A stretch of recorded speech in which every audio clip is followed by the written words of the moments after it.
Grand mosque in Mindanao in the Philippines, the biggest mosque in the island, which is the Muslim island, or partly Muslim island in the Philippines. My head is whirling, partly because I got up at 3 a.m. and partly because I've spent the last few hours trying to understand the peace process here, a really interesting apparent end to a long-running, decades-long civil war, and I've been speaking to about a dozen NGO and civil society leaders, and I'm about to go and talk to the minister in the new government, well, the social work minister. A few impressions. Firstly, how interesting it is when a civil war is intimately linked with Islam.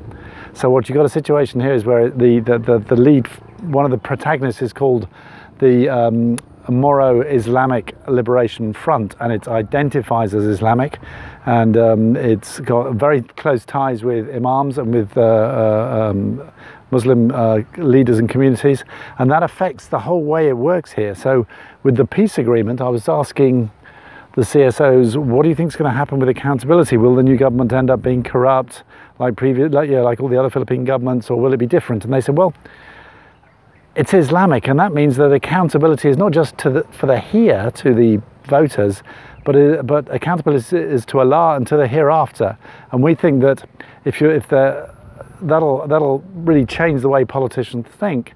And in terms of CSOs, even though they're very close to the party, to the MILF, our first loyalty is to Allah, and then the people, and then to the party. So it's quite interesting how that imbues it. And then an enormous role for the ulama, the scholars, the Islamic scholars who are interpreting Islam, who appear to be preaching a very tolerant, progressive form of Islam, very big women's movement within the MILF, doing some fantastic work with Oxfam on things like sexual and reproductive health. So, and then of course we also got talking about money, because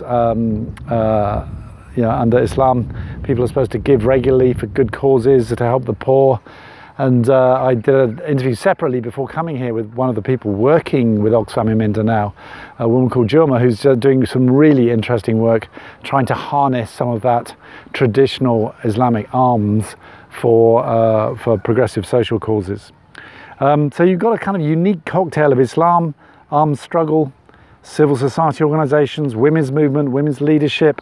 Some of the quotes I got today, we're excited and we're worried about the new government. We're excited because we think this could be a new Islamic progressive government, the likes of which we haven't seen too many of.